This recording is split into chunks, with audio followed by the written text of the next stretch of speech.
Chiefs, Eagles, man, great time to be a Chiefs fan. Yeah. Like I tell Sarah and the kids all the time how blessed, like 5 Super Bowls in the last 6 years we've got to watch. Like there was a time I think probably in both of our lives where I would have given anything to get a guarantee that I got to see him play for one in my lifetime. Oh, yeah. Oh, gosh. What was it? He was at when we were in high school, right? They weren't great when we were in high school. There was time there where we, like, Priest Holmes was all we had. Yeah. You know, I mean, there wasn't a lot going on.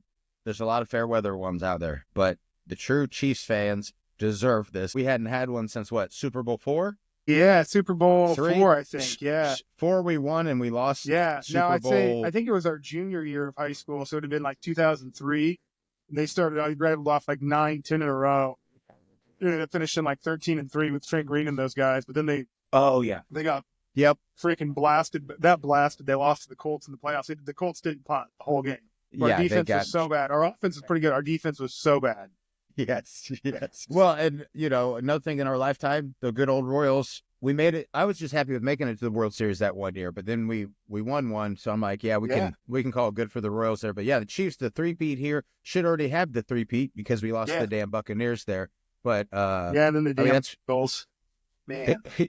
Yes, and the thing is the narrative of them doing the refs and this and the refs that, like, it's such a, if you go back and nitpick any game, I was telling Jason this with the Lions game, the Washington Commanders guy tackled, I believe it was the running back, had him by the shoulder pads, but the forearm hit the face mask, so it looked like his head got pulled, which it did, but it was the forearm, and they scored on that drive, and if they wouldn't have scored, the game would have been basically over right then and there. So if you go back at any of these games and pick, I think it was NFL Live. There was one of them where they went and took Patrick Mahomes penalties that, like, personal fouls against or late hits, unnecessary roughness. He was at 16, and Josh Allen was at I think Pat Mahomes was at 18. Josh Allen was at 26. Yeah. So he had more calls for him, and that was one category. There was like 3 or 4 that they had. And so that's what I try to tell people is, like, I get it. I fucking hated the Patriots, dude. I hated the Patriots. Hated the Giants. Other than Tolfson when he was there, I mean, that was cool to have a Northwest guy win it, but I hated the fucking Giants and Patriots, and I hated those Super Bowls. So I get people being like, oh, fucking Chiefs and Eagles again. But the narrative, like, it blows my mind, though, the wild narrative that, like, people legitimately think the NFL is, like, fixing these games. Like, you really think these dudes are risking a multi-billion-dollar business model that they have?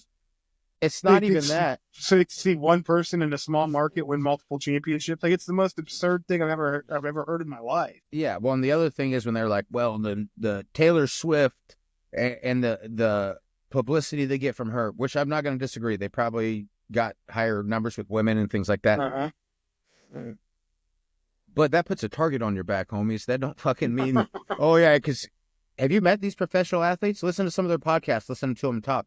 There's some interesting cats out there with some intense personalities. You're going to get 11 alpha male men on either side of the ball to navigate and orchestrate some scripted type thing. And the thing with the refs is, I use this as an example with people. I'd say, you ever seen the videos where the people badmouth the police and then they go do the testing and they do terrible? They shoot they'll do the screen test and they'll shoot the innocent civilian that jumps out and they're like, this is way harder. This is way harder than what I thought. I take back what I said and blah, blah, blah. Like, if you go out there and ref, that's like the same equivalent as that. You know how fast and big these guys are? Even some of the shit they catch, dude, I'm like, that's great, because they'll get the call right. I'm like, Jesus Christ, could you imagine seeing that in their view at that speed and being able to catch something like that? I mean, it's insane. No, it's absolutely insane. Like, I remember reffing when I was in grad school to make a little extra money, reffing youth basketball games, and the amount of crap that I would get from moms and dads in the stands when they thought I missed a call or something. I'm like, you gotta be kidding me. Like, I'm making like $10 an hour here, dude. We're like a fifth grade, like youth league basketball game, and you're just drilling me. Yeah, and be like, son of a bitch, because even then with them, it's sometimes harder because they're all doing fouls all the time and shit. You know, they're younger and stuff like that. But yeah, just a crazy thought and the thing I love though is when I see people make those comments and then I go click on like their profile picture, you know, whatever it is on Facebook, Instagram, and then you're like, yeah, this motherfucker never played football. Or no offense to the people that played just high school. There is no offense, and I mean this with all due respect, but when they just played high school, I feel the same way because I'm like, because we also coached, and you're still coaching, but I coached and got a Yeah. taste of that. I'm like, holy shit, this is intense. Yeah, and getting all the coaches to call and blow calls, and like, you're not going to get that many men with that many decisions. It's different than fighters. Fighters, it's me and you out there, so we can make it look good, and then I can go down in round 3, you can go down in round 4, and then you go down, and then I go down, and then I stay down, right? You could do that with 2 people. Well, you're saying 22 people playing, and then how many fucking coaches, and everybody wants to win. I mean, it's just, there's no way. There's no way it could We're not happen. even talking about 22 people, though. Like, we're talking about 22 people, like, when the Chiefs offense and the Bills defense are on there. And then 22 completely different people when it's split. And then special teams. Yes. The most of those dudes aren't playing a lot of offense and defense. That's, for the most part, 11 and 11 other dudes. Well, and then all the coaches, like, you got run game coordinators, pass game coordinators, run defense coordinators, your offensive defensive coordinator, your head coach. You think you're going to get all these different individuals to try to, like, it's fucking insane. And I saw a post on Facebook, and it reminded me of those ones where they'd be like, Patrick Mahomes died in a car accident, and everybody's like, holy shit, but remember the Leonardo DiCaprio one or something where he died? And they're like, it's a hoax. Well, they had one going around that said 4 of the officials were fired from the NFL because they got caught fixing the Bills-Chiefs game. And it went viral. And so all these people were in the comments. I like reading the comments on Facebook. Excuse me, because all these people were going, the Chiefs should be kicked out. They should replace them with the Bills. Blah, blah, blah, blah, blah. I know they're cheaters. They've been getting calls all year, this and that, blah, blah, blah. And then people were writing in the comments like, Jesus Christ, if you believe this, then I've got a bridge for you for sale in New York City. That's, you know what I mean? Like, what the fuck? And then as soon as I go type it in, factcheckedsomething.com, it's like, no, it's a fraudulent, it went viral on this date, yada, yada, complete yada. made up hoax. It's a complete. Yes. But then the people in the comments are like, see, I do. There's other people saying, yeah, they're scumbags. Goodell needs to be fired. And then somebody said it's basically WWE now. I'm like, you guys are fucking stupid. And then you click on their profile, and it's one of these guys. Yeah. Like the fat fucking boomer guy. I bet you I could throw a football over those mountains. Where you go. All right. So what do you got here? Ryan's Slice has got some great information on the upcoming game here that we're going to be able to dive deep into. What do you got here first for us, bud? So first, really, really cool. The Chiefs and Eagles played 2 years ago. Chiefs got the better of that one. Chiefs also won their rematch with the 49ers that they played in last year. So this is the 4th time in the 5 Super Bowls they've been in now that it's been in a rematch. And I saw somewhere this week that the head coach that won the first matchup in all of these that have ever been played in the Super Bowl also won the second one. So I don't know if that's worth anything, but also Andy Reid, like, his track record totally speaks for itself, I thought, going in, and it totally does. He's at 32-7 in his career with extra time to prepare for a game. Oh yeah, 32-7, dude, over a 25-year career or whatever it is. Like, it's unbelievable. Well, there was a stat I saw, I think it was on NFL Live, where they said, fuck it, I'm going to get these quarterbacks wrong, I think, but I don't remember I think it might have been just the playoffs. Yes, it was just the playoffs. With time expiring and them down, so to either score a touchdown and win the game, score a touchdown and tie it, kick a field goal and win it, kick a field goal and tie it to take it overtime. I think Tom Brady was like 56%. Fuck, man. I don't know if it was Steve Young. I don't know who. No, it couldn't have been Steve Young. Montana, probably. Montana's up there. It might have been Montana, yeah. And then another great quarterback, right? And then Montana was like at 54. He was like 2% under. And the other one might have been at 40 under, Yeah. Or it might have been even lower. Did you see that? I'll look it up and get the exact one here. I think Mahomes was like 75, wasn't he? Defeated. Oh, yeah. Oh, undefeated, bro. Yeah. Undefeated, dude. So that was the thing. I think he's 7-0. I think he was the only one to be 7-0. The rest of them were like 56%, maybe it's 48%. But then I think one of them was like 30. Oh, Drew Brees was one of them. Brees was one of them. And he was the one that was not too far off from Brady, but he was a little lower. And then the other one was even lower than that. I can't remember who the fuck it was. But then he's like, and then what they said was Pat Mahomes is the only one that's better than Brady on it. And he's 7-0. So that's 100%. And then. Yeah, everybody knows it too. And that's what's crazy. And it completely changes the way that you have to play him late in the game too. Like, you have to be like, I thought the Bills did a fantastic job of being cognizant of that and being hyper aggressive with their game plan last week. Now, I probably wouldn't have made some of the 4th down calls and the 2-point conversion calls and that stuff, but I get it, right? Like, hey, I'm going to take my I'm going to take my chance of getting some points here while I can because I'm going to need all of them that I can get against this dude. Yeah, because that defense, Spags' defense is freaking tough, and that's where you take what you get, but then you also got to take what you can get because, like you said, hey, you're on the 2-yard line. It's 4th and goal. When's the next time you're going to be down 4th and goal, right? You could kick a fucking 56, 55-yarder and get the 3 points and come back down here. But it changes the way you have to attack them because they're like, 3 points does me freaking no good. You know what I mean? Yeah. Like, yes, for sure. That's where you notice the Chiefs, a lot of teams will get aggressive pretty quickly with them. And that's where I told one of our buddies, Tuggle, I told him, with reason Lions I thought were so good also is because they had 2 really, really good coordinators and now our head coaches. And Chiefs by far have one of the best play callers of all time, arguably. You can put them in the argument there, Andy Reid.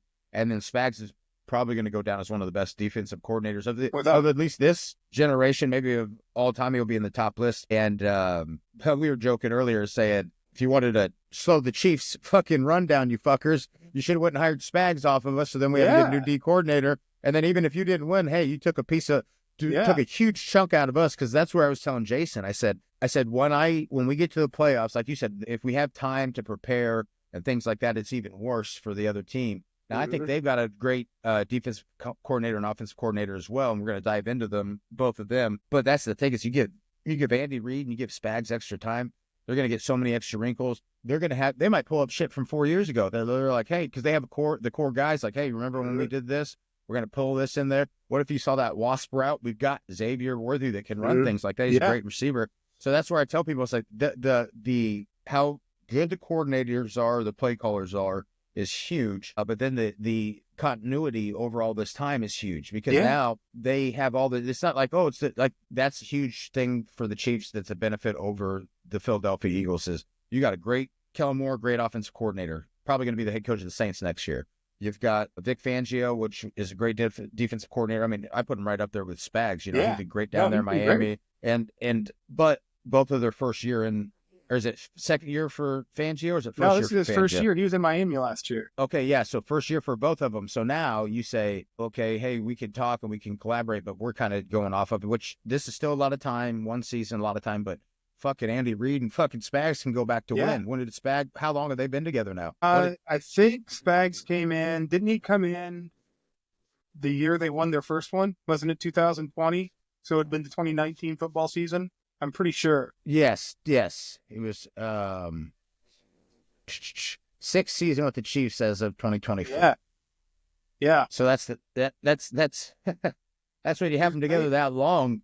But longevity for him, like this is the guy, like he coordinated the defense that knocked off the undefeated New England Patriots in the Super Bowl, that Giants team. And they went back and beat them again. Beat Tom Brady with the Giants again in the Super Bowl on the biggest stage. Yeah. Well, and then, you get to where, okay, they've been together six seasons. You can game plan a little bit or make adjustments at halftime a little bit better and say, hey, we got to get some points on these guys so that we get some points on them. But we're going to need some turnovers and we need to turn the heat up. Yeah. Hey, remember when we did this at this amount of time, at this season, this time of year, whatever?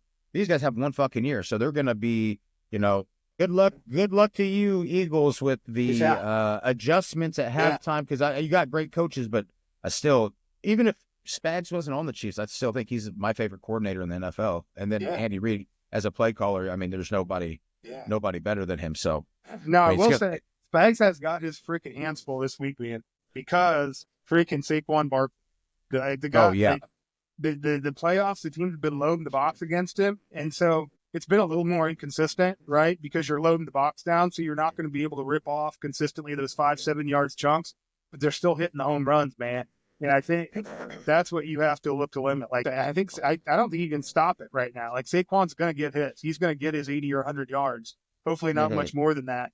But you can't let him go hit one for 50, 60, 70. You know what I mean? If he breaks one, get him at 15 or 20 and let's move on. Make him do it again. And if the Chiefs can keep him under 100, I think that's going to be – I think you'll find the Chiefs will probably he hasn't been held under 100 yards, I found out, in any game this year where he got at least 20 carries. Well, how many 100-yard rushers have we given, though? I don't know. I'd have to look at that. But isn't that crazy? Anytime that dude's gotten the ball at least 20 times, he's ran for 100 yards. Every time. That's insane. That's where the fucking Ravens fuck up every playoff, dude. Mm-hmm. I don't care who the fuck your running back is, run the fucking rock, and they end up passing too much and then making mistakes. That's what I would say about this is, if it was me, you make Jalen Hurts have to beat you with his arm, right? Oh yeah, And because you can't let Saquon because then if you're running the ball, you're milking the clock, you're taking the time of possession. Not good. Now I'm looking at this just real quick. I want to see the last 100 yeah. yards. How many 100-yard rushes we got Against the Chiefs? These are fucking stupid. The Chiefs have not allowed. Okay, let's see what this is. It's on Threads. What in the fuck? Okay, 128, 2025. I think Henry got us. I think Henry got us right off the bat. First game, he got us for 120 or something, I think. Okay, so yeah, because the Chiefs have not allowed. Oh wait, here we go. The Chiefs have not allowed a 100-yard rusher in their last 18 playoff games. Barkley has 5 straight 100+ yard games, including or rushing. Yeah. 5 straight 100+ yard games, including playoffs. Wild card 119, divisional 205, NFC Championship 118. So that's the thing. I think if you can keep him under 100, one thing with the fucking Washington Commanders is they had fucking like 2 or 3 guys there, and they just didn't hold on or wrap up. So I think the Chiefs, I think they're gonna have to stack that box a little bit, but they like to do that, right? Spags likes to run man to man. Yeah, and if you're running man to man, you can get a heavier box. Yep. And then that's one thing that we were talking about with the coordinators, and go ahead and touch on this a little bit. It's going to be an interesting kind of yin and yang is how the defensive very different stuff. So some of the things that I think are key for the Chiefs on defense, we're talking about that now. Number one, you got to take care of Barkley first and foremost, right? Like you cannot let that dude beat you. You cannot.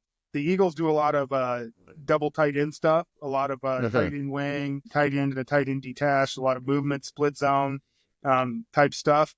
I think either one of those tight ends are very good blockers, man. I think if you can get Chanel, if you can get Karlaftis and some of those guys to body those guys up early and get in their heads. Now, the problem is you collapse that tight end, Saquon puts his foot in the ground and goes off script. Right? Now everybody's kind of got their runs fit and they got it all boxed out. Now all of a sudden we're ad-libbing and he's out the back door, out the front door. It can create some problems too. But I think you got to get penetration. You got to try and shut him down early, at least, and then try and get in a positive game script. Try and get up by a touchdown or 10 points and make him doubt a little bit and maybe start to get away from some of that power run game a little. Yeah, because it's going to be – because if you're stacking the box, you can run zone and stack the box. You can have them play down. They might have to get further. Cover 3 is easy to stack the box with the single high safety look. But if you're running man and that fucker bounces it, or off scripts it and turns your back's turned to them because you're guarding your receiver. You can't look at the quarterback until he's looking. That's the rules of man-to-man. You watch your man. So that's the thing, too, that scares me because we like man-to-man. So it's like, fuck, man, if we let him burst out or even worse, you blitz a bunch of people. Once you fucking break that layer of the blitzers, there's nobody. You're going through the second level, going to third level, and then if you put, Saquon, he's a bit, what is he, 220 something? I mean, I think he's 215, 220 right in there. He's not a small. Imagine run, his legs are like tree trucks. Imagine him running full speed at you. So it's like, that's that tackle. You can make it, but you're going to look like a bitch making that tackle because as a safety, you just grab and hold on just because you can't go firing through him. It's not even safe to do a breakdown form tackle. You could try to do that, but you really just get them down. It's like the fucking Cowboys with the steers and shit, the rodeos. Just get their ass on the ground because I've watched some of my buddies get trucked and nobody talks shit in the film when they get trucked. And it's because the guys in front of you fucked up and you were just the safety valve. So you just have to get them down. You got to take it on the chin, buddy. Yeah, bro. One time Scott tried to make a tackle and he tried to form it up and the guy juked him and then he arm tackled him and slipped off. And I would just break down and then dive at him and just hang on. Or said if he's running, he's like, well, he's running straight at me. What if he trucks me? I'm like, just grab a hold, baby, and ride him down because dude, you can't. I said, who gives a shit what it looks? Now, here's the other thing. If you can get them into passing situations, if you're Spagnuolo, you have to be putting a lot of thought because you're playing a lot of man, right? Predominantly man. You'll mix some zone in here and there, some zone pressures. A lot of it's going to be man, though. So how you're going to want to attack this game and this game plan, having to account for A.J. Brown and Devontae Smith. I think there's really 2 ways you look at it, and that's either you play McDuffie, your best corner, on Brown the whole game. You just play him in man, and then you play games over at Smith. You play your second corner on him. Maybe you bracket him a little bit. Maybe you even give McDuffie help sometimes. Or you put McDuffie over on Smith, and then you bracket Brown. You put Watson or whoever else you got. You put him over on Brown, and then you give him help over the top.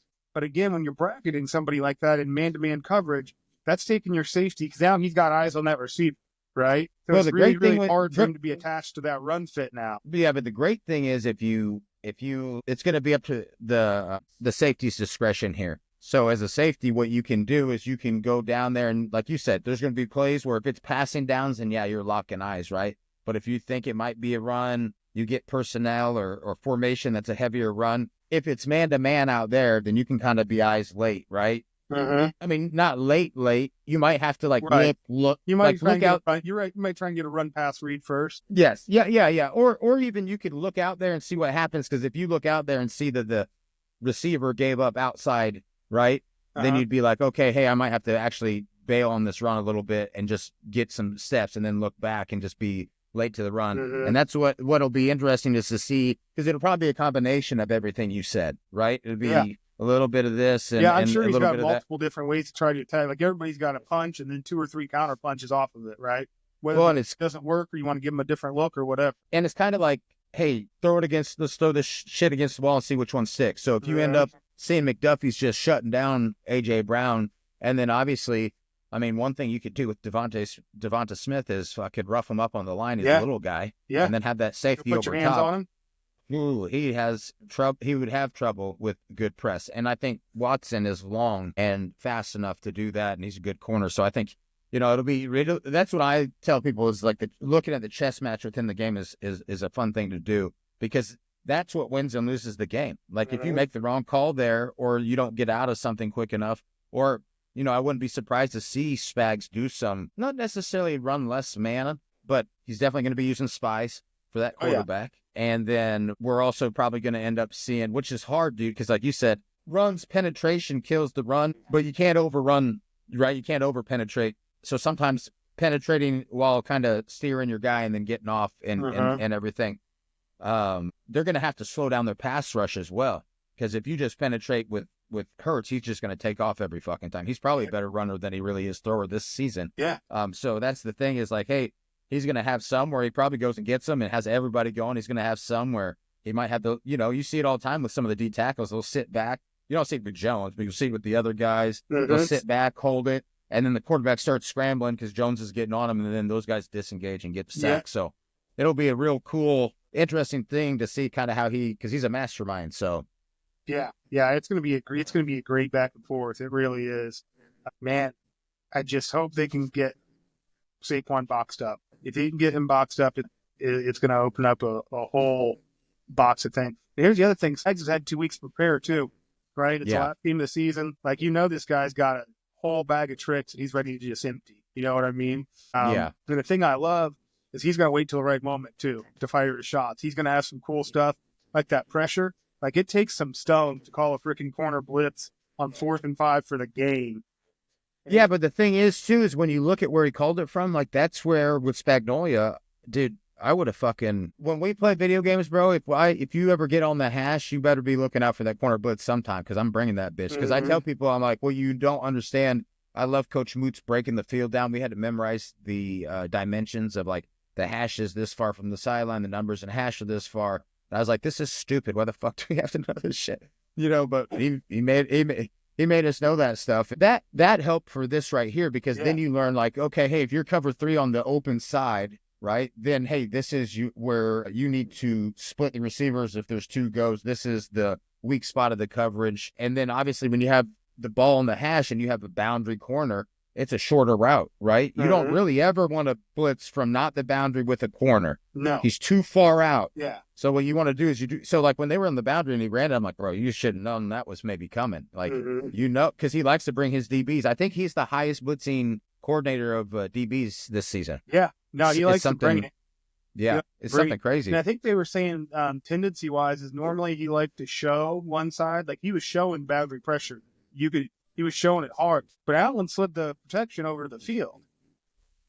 Because it seemed like a tendency to be showing pressure one way, but then those guys drop off and they bring it the other way. So again, it was just kind of that chess match. Well, and I think too, if the Chiefs can disguise, and that's one thing they do talk about the Chiefs DBs doing pretty well is disguising like, hey, it looks like it's too high, so that means you have less in the box. than if you roll a safety down into the box. So they'll start out too high and then they'll start creeping down, and hopefully we'll get some checks and get them trying to run some and get down there. Justin Reed is a real good. I think he's been a little suspect this year with some pass coverage stuff, but been pretty good with his tackling and run fits and stuff. So that'll be that's a good one there. Anything else on the Chiefs defense versus the Eagles offense? No, I don't think so. The offensive line, we got to talk about the offensive line of both of them. Yeah. Jesus, we about missed the most important part, buddy. You know that. Yeah. I mean, geez, but for real, like, I'd say probably the best interior, well, when Thuney was inside, whatever, when he's inside, he's tackle now, but probably when he was in there, the top interior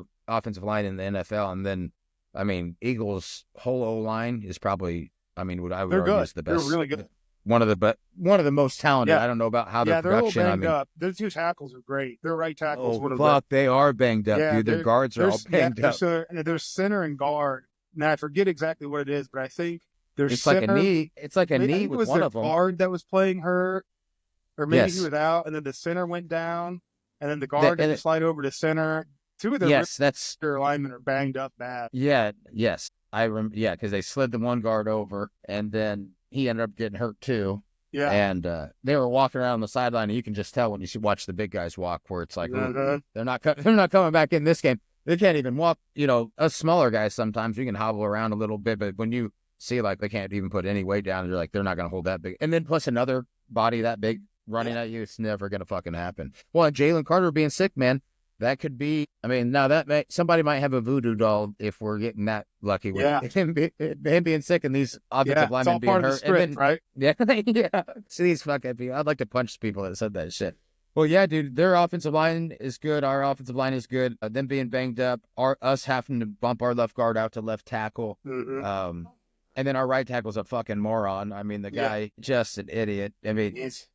Like, dude, I get it. You can. He's a talented player, too. He just can't stay out of his own way. Well, some of it, too, is not even the false starts. Because I tell people, I'm like, you got to get a fucking. If you watch any tackles, a lot of them are real close. A lot of them are real close. But sometimes I just watch them, and I'm just like, are you being lazy here? Are you fucking stupid? Like, what is happening here? And when you fuck up that much on false starts, you can't have, like, a run play, he was standing kind of high, and then this guy got off of him and made a tackle for a 3-yard gain that would have been a 5 or 6 or 7-yard gain if he would have held on to that block.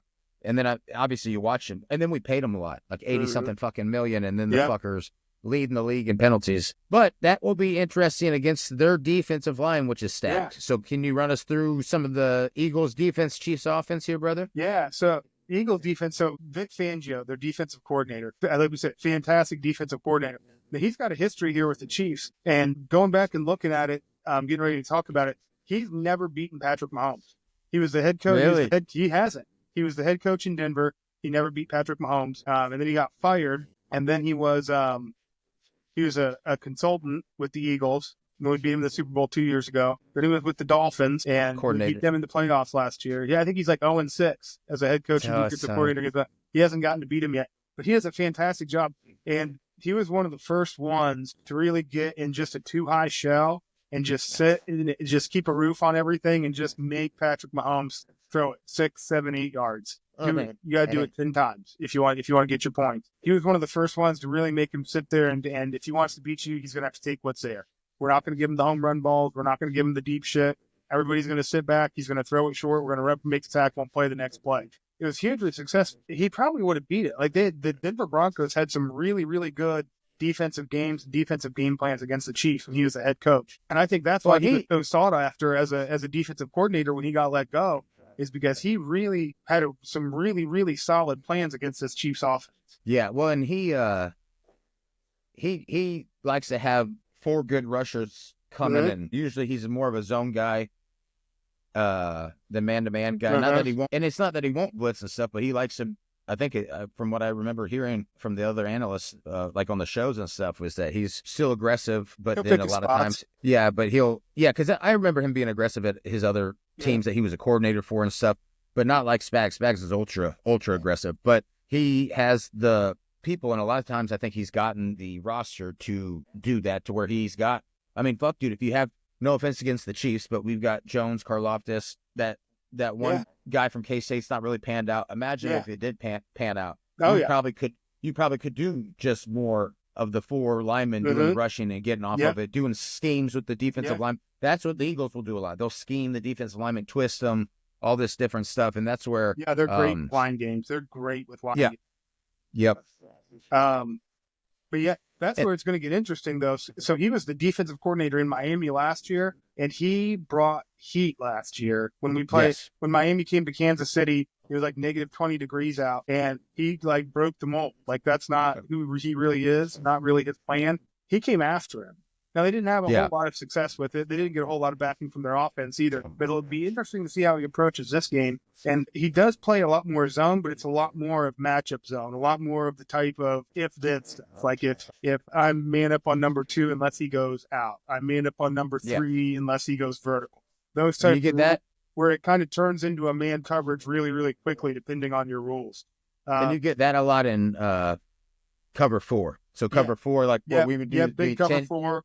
10 yards, and if they're 10 yards or under, or if they're real close to 10 yards, you take them. But if it's 5 yards, you let them go and you sink back in your zone. If it's over and they run a lot of that, that kind of hybrid 4-2 palms type stuff, where it could look like 4, it could look like a soft 2, depending on how the routes break out. A lot of that stuff he's huge on. You'll have 2 on one side and then the 4 on the other side, and then so that means these guys will lock up man after a certain point and stuff like that. Yeah, exactly. And I think that's where Andy Reid's been able to exploit him. And I think if he continues to play that matchup zone stuff, he'll continue to be able to, because again, Andy Reid's a master at this, and he's had 2 weeks to look at this, and he's had 2 weeks to figure out all of those rules. And that if I move this piece over here, then it changes these guys' rules. And then if I move it back, then they have to try and communicate it back. And it's all parts of that moving chess piece of, okay, well, if number 2, I'm in on number 2 unless he goes out. Okay, well, now he's not number 2 anymore. Now he's number 1. Well, now he's number 2 again. You know what I'm saying? Yes. That's what people don't understand is if you've got number 2 at 10 and he sluggo seams it and this guy does an out route, they switch. So that guy's going to sit in his zone and you're going to man up that person right there. So, yes, when you get people doing that stuff, if they don't have eye control, if you have to, I tell people with the, a balanced offense, if you're just running and just passing, makes it easier for the defense to make the reads. So if you can have a balanced offense too, then you make it even harder. Tell everybody about the one player that Andy Reid, because it fits in perfect where Andy Reid exploited him for the 49. So I was just looking at this today. So the Eagles linebacker, Nakobe Dean, played at the University of Georgia. Great football player, super athletic, and great off-the-ball linebacker for him. Fast, very fast, great in coverage, really good football player. Tore his patellar tendon, last week, I think it was. And so the guy that came in for him, his name's Oren Burks. And kind of a similar situation last year. Oren Burks played for the 49ers, and Dre Greenlaw tore his knee. It's just a freak deal, just coming in off the sidelines, coming in on a routine deal, coming into the game, kind of popped up and down a couple times, went to run on the field, and his knee just went. So Oren Burks was on the Niners team, and he came in to replace him in the second half of that game, and the Chiefs saw it, and they went after him, and they just torched this poor guy. Like I think they went like 7 for 7 for like 70 yards and a touchdown on this guy in the second half. You said Travis Kelce had like 2 yards. Travis Kelce just ate him up alive. And now this poor bastard has this job again where he's got to step in for a super athletic linebacker in one of the biggest stages that you'll play on. Nakobe Dean would have do a lot of the same things that he failed at a year ago. Nakobe Dean would have been a bitch on Kelce, dude, because he's fucking. I think he ran it 4.38. It was something crazy. 4 something. I mean, the funny thing is he didn't have. Was it his rookie year, or he was injured when he was drafted? I don't think he had a great second year. But then, was this his 4th year now or 3rd year? Whatever it is, sure. They thought he wasn't going to be good, though, bro. Same with Nolan Smith. They didn't think that Nolan Smith guy was going to be real good because I tell people, I'm like, sometimes it takes you 2, 3, 4 years to kind of get into the swing of things and get, it's a different animal out there. But yes, I'm looking forward to that matchup. Once you told me that, I'm like, oh, yeah. Oh, so look at this. So I made a note. So Ertz, the tight end for Washington, last week, Ertz went 11 for 104. Against that Eagles linebackers core. And he's a good tight end too. He's a good tight end too. And he's further along in his career like Kelce is. I think Kelsey's a much better football player, even in their prime. I think Kelce was. They're both getting up there in age. I think Kelsey's still a little bit better than him. But he went 11 for 104 last week against this Eagles linebacking crew in their matchup zone coverage. I think they're going to have to try and figure out some way. And teams have done it, not as much this year because Travis Kelce isn't as dynamic as he used to be. He's just getting older. He doesn't move around quite as bit. quite as well as he used to. But I think you might see some bracket there. I think you might see, Oren Burks lined up and a safety over the top or something like that to try and bracket and take away Kelsey. Otherwise, Travis Kelsey might eat these guys alive. Well, I tell you what, they're going to have a hard time because Juju Smith-Schuster is almost like a tight end build too, and he's eating up teams. I know he hasn't done as much for us this year, but then I'm looking at DeAndre Hopkins, dude. First Super Bowl for this guy. I mean, mom's never seen him play because she had the acid thrown on her face and she's blind, but she's at all the games and stuff. So I've seen an article that was saying he wants to like super duper motivate you. I could see him balling out, dude. Yeah. And just and Xavier Worthy's looking good. Xavier, so now Hollywood Brown. Yeah, but now those DBs though for frickin' Eagles, dude. I mean, that Cooper DeJean, whatever the fuck his name is, the white boy from Iowa, is balling out at the nickel spot. Yeah. That Quentin Williams is really good. Slay's awesome cornerback, so their corners and nickel are stacked. Now I will say, if you take Cooper DeJean and you kind of put him in a zone area, set him to the passing strength, or maybe wherever Travis Kelsey is, set that as the passing strength and line him up on that side. Even if you're playing a matchup zone, maybe, right? But then you're taking him out somewhere else, right? Because then you still got the other guys. You still got Worthy. You've still got Hopkins. You've still got Hollywood. Yes, for sure. So I don't know. It's because if the Oren Burks guy is playing, he's going to be something, right? And so are you going to trust him in a matchup zone on Hopkins then? If you're putting DeJean over by Kelsey, like. Well, I think that's where these guys get. I think that's where the Chiefs get tough is because as much vertical plays that we didn't have this year that we've had in the past. Juju Smith-Schuster can find the hole in the zones. Travis Kelsey is really good at finding holes in the zones. DeAndre Hopkins is good at finding, and those are a bitch to cover because you're in curl to flat, but they're actually going opposite of you. So now do you crash down a little bit to guard them and open up your zone? The linebacker, that's where I tell people the linebackers, the inside guys have to be having their eyes out there for those option routes and things like that. And that's where it gets real hard to beat the Chiefs. And I think that's why our big plays have went down. You have a rookie that can run really fast, but then it's like, hey, you got a lot of guys that are good at finding the holes in the zone. So why are we like what fucking Tatum did at Southern? All option quarterbacks, and you try to make them fucking pocket passers, It don't work. Don't work like that. Now, here's the other thing I think to open this game, I think you've got to come out, you've got to run some gap scheme stuff with those D tackles. You've got to go put two hats on those guys and get in their ass right off the bat. Try and wear them out. Try and get them out of the flow of the game. Andy Reid's one of the best. Like, I love watching Andy Reid's first 10 to 15 plays, especially after a week off like this. Like, the stuff that he has schemed and designed up is phenomenal.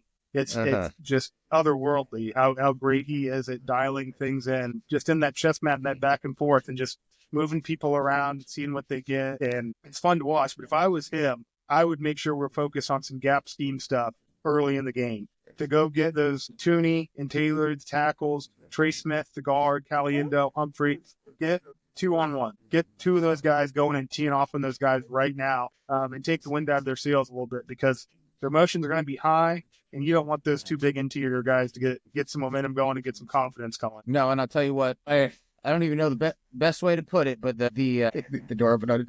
I don't even know the best way to put it, but I think everybody can tell. I mean, Jalen Carter, great athlete, but then he gets kind of mouthy out there, kind of loses his cool, fucking gets. So I think you fucking bang those guys around with some. I mean, fucking Creed Humphrey's like a refrigerator, dude. Him and fucking Smith on Jalen Carter. I think you can frustrate people like that. And it seemed, I don't know about Jordan Davis because I haven't seen him as much, but I've caught stuff on the sideline during the Eagles games of Jalen Carter. Or like mouthing off to coaches. I'm like, hey, I'm all for it. But it also tells me kind of a little bit that you're not super mature. So you also look like the person that would kind of quit, right? Yeah. Like, hey, you're getting your ass kicked, or they get up by 2 scores and you're getting your ass kicked down low. I could see him taking, maybe not, maybe I'm wrong. Yeah. But the thing is, I can tell you there's a lot of them where you start whooping their ass and you start, getting in their ass. And now if it's a close game, they're going to fight. It's to the death. But if you get up on them a little bit, I mean, me and you've seen a slice. There's been great players we played with that have shut down, and me and you is the type of guys that go out on our shield. But there's some that are like, fuck it, these guys are young cats. I think you know that too. He was the one that was in trouble with the fucking drive-in shit and all that stuff. And I think he came in a little out of shape, good 40s and stuff. But I think he came into camp a little out of shape. So that's where I agree with you. Beat him up. Try to fucking beat him up as much as you can. Piss him off. Hey, scream the shit out of him. Make him fucking run. Make him tired. Make him rotate out of that. It's like a hockey. Defensive lines are like hockey lines. They're rotate. Those guys aren't almost never, even Chris Jones isn't in there all the time. He's in there a majority of the time. Yeah. But they come out. It's not like offensive linemen. You guys are the goddamn Spartans, dude. You guys are in there, buddy. You guys are in there the whole time, dude. You're the biggest people on the field. I'm like, dude, do people ever think of that? Think about that? Like, the defensive linemen, they get to be fresh all the time. Poor offensive linemen. And as soon as it's hard because you got to have that gel and that relationship with the offensive line. But yeah, dude, I think you make those guys fucking run. I think you fucking come right at them. We've got some good running backs, so you can even hit some, like you said, zone schemes and things like that you can fucking let your running back, because Pacheco, he'll throw it up in there. And he usually has pretty good vision. And if you try to tackle him with just the shoulder pad while you're getting blocked, I mean, you might get him, but he's falling forward. That dude's been running through people. He's been doing a great job. I see you lean on those guys. You move some pieces around, see how the matchups are going to look. You go from there. 100%. 100%. It's going to be fun, man. I'm really, really looking forward to it. Yeah, it's going to be a good one, man. I can't wait. Let's do any other topics that we want to hit on? No, I don't think so. That's pretty much all of it. Let's do a score pick here. Okay. Man, the line on this one's close. Last I looked, I think. Is it what? Yeah. Last I looked, I think it was Chiefs by 1.5. I think you're right. Yeah. Let me see here. I'm terrible with it. Do you ever? Oh yeah, you guys can bet in Kansas. Kansas, is that right? In Kansas, yeah. Missouri, we can sometime soon. They passed it, but it hasn't been. Oh, did they? Very nice. There you go. Now you don't have to drive, bro. Yeah. Now you fucking could just hop right there. I tell people we just got to cross state line. Okay, so the spread is Chiefs by 1.5. Yeah, Chiefs by 1.5. Yep. Over under 48.5. Oh, yep. And then I don't know what the hell money line means, but you might. The money line means so the Chiefs are at negative 123. So that means if you bet 100 and the Chiefs win, you win 100. The Eagles are plus 104. So that means if you bet 100, you win 104. So got it. Pretty damn even. Yes. Okay, perfect. All right, let's do the score, and then obviously the score will tell us if it's over or under here. I'm going to take the over. I'm going to go 31-24 Chiefs. Oh man, these always give me two because I got to fucking think about how many points I think they're going to get. I think it's going to end up being, what was yours? 31-24. So what does that end up being for us? 31, 55. 4 touchdowns and a field goal? 4 touchdowns and a field goal. I'm going to go with, I do think, I think Chiefs 28 or 31. I'll go Chiefs 31 because there's obviously got to be a full. I'll go Chiefs 34. I'll go Chiefs 34, Eagles 28. 34-28. Right. It's always scary saying 34 though, because you're like, God damn, I've watched the Chiefs have some poopers where they just barely. You know what I mean? They haven't really scored. They scored 31 last game or 34. I think that was like the first time they scored over 30 points the whole year. They just haven't been scoring that much. Yeah, and I tell people, I'm like, the thing is that Andy Reid, Spags know, like, a win's a win. So during the season, they could give a fuck less if they're, some of these coordinators, they want to score a lot of points so they can go somewhere. Spags has gotten shot down for so many jobs and not the opportunities. So thing is, like, there's nothing to fucking lose there. So it's okay to fucking have it, like, play to what is best for you and your team. And so some of these coaches, like, fuck, dude. I mean, I've seen it in college when I was playing where, they were D2 and you could tell they were probably going to eventually, and they did go D1, but then you start seeing them do some fucking shit where you're like, why are we putting this young cat in? The old guy's better. I get it. You're going to be here for a second and you want to fucking get him ready. But yeah, that amount of points makes me a little nervous now that I predicted that, because I'm like, I don't know. We might have a low boy because the Chiefs played to their fucking. Like both, they got both these teams have had 2 weeks to prepare. Both defensive coordinators are great, but like these offenses are really good, dude. Like you've got Mahomes, you've got Saquon, you've got AJ Brown, you've got Travis Kelce. Like both the offensive lines are great. I think you're going to. That's what I'm going with, is like what you said, the extra prep time. The extra prep time I think is going to give and the Chiefs are, let's be honest, the Chiefs are great defense, really good defense, but when they get into some of these games, every great defense is going to turn into a bend don't break defense, right? Because it's just about getting that next W to win it all or to get to the next game. So I think at this point right here, man, I'm excited to see, but I just would never bet. It's not even Patrick Mahomes, dude. I would bet against Patrick Mahomes 100% because I think sometimes he plays like shit. But when he plays like shit, the defense plays lights out. And it's not the defense necessarily it is, but it's Spags calling that defense. So when you go against Spags, and thank you for filming, buddy. And we'll talk soon.